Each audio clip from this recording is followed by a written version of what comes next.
ഒരാളെ കൊണ്ട് മാത്രം ജയിപ്പിക്കാൻ പറ്റിയിരുന്നെങ്കിൽ എന്നോ കോഹ്ലിക്കത് നേടാമായിരുന്നു. ഇങ്ങനെ പോയ IPL കിരീടം ബംഗളൂരുവിന് കിട്ടാക്കനിയാകും. Kohli, Faf du Plessis, Glenn Maxwell തുടങ്ങി ബാറ്റിംഗിൽ ആൾബലമുണ്ടെങ്കിലും അത് ഗ്രൗണ്ടിൽ കാണാനില്ല. ക്യാപ്റ്റൻ ഫാഫ് ഡു പ്ലസി ഇന്നലെ മുംബൈക്കെതിരെ അർദ്ധ സെഞ്ചുറി നേടിയെങ്കിലും ഫോമിൽ സ്ഥിരത പുലർത്തുന്നില്ല. ഗ്ലെൻ മാക്സ്വെൽ തുടർച്ചയായി പരാജയപ്പെടുന്നു. സെഞ്ചുറിയും അർദ്ധ സെഞ്ചുറിയുമായി കോഹ്ലി കളത്തിലുണ്ടെങ്കിലും ബാറ്റിംഗിലെ മെല്ലെപ്പോക്ക് ടീമിന് നല്ല റിസൾട്ടല്ല നൽകുന്നത്.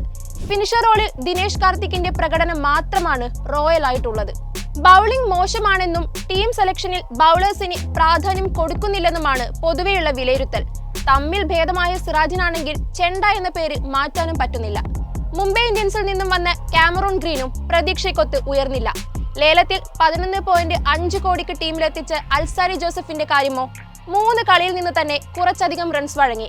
ശേഷം പിന്നീടുള്ള മത്സരത്തിൽ ഇറങ്ങിയതുമില്ല. നല്ലൊരു പേസർ ടീമിലില്ലാത്തതും തിരിച്ചടിയാണ്. സ്പിന്നറുടെ കാര്യത്തിലും ദാരിദ്ര്യം.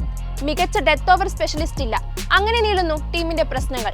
ഇതിനൊക്കെ എന്ന് പരിഹാരമാകുന്നു അന്ന് ബംഗളൂരു കപ്പുമെടുക്കും. പേര് മാറ്റിയത് കൊണ്ടോ ജേഴ്സി മാറ്റിയത് കൊണ്ടോ പ്രത്യേകിച്ച് ഒരു കാര്യവുമില്ല എന്ന് ചുരുക്കം.